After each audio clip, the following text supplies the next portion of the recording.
Russia Iran దగ్గర నుంచి ఆయుధాలు వాడుకుంది. ఇరాన్ వాళ్ళకి సంబంధించిన డ్రోన్లే షాహీన్ డ్రోన్సే వాడుతోంది ఉక్రెయిన్ మీద.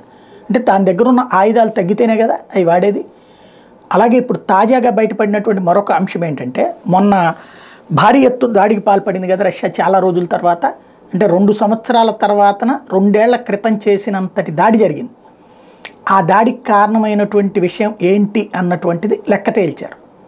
ఇప్పుడు బయటపడినటువంటి కొత్త నిజం ఏంటయ్యా అంటే, ఆ దాడికి పాల్పడినటువంటి ముఠాల వ్యవహారాలకి వెనకాల ఉన్నటువంటిది, అంటే దానికి వాడింది ఉత్తర కొరియా ఆయుధాలు. అంటే రష్యా దగ్గర ఆయుధాలు తగ్గితే ఇప్పటిదాకా ఇరాన్వి కొంటే ఇప్పుడు ఉత్తర కొరియా కిమ్ వాళ్ళ, అంటే కిమ్కి ఆర్థిక కష్టాల్లో ఉన్నానని చెప్పినప్పుడు అతని దగ్గర ఆయుధాలు తీసుకొచ్చి వాడారు. తాజాగా కిమ్ ఉత్తర కొరియాకి సంబంధించినటువంటి మిస్సైళ్ళు వాడారన్నటువంటి మొన్న రష్యా పేల్చి వదిలేసినటువంటి వాటికి సంబంధించినటువంటి వాటిని కొన్నింటిని ఫోరెన్సిక్ ఆడిట్ చేసింది అమెరికా.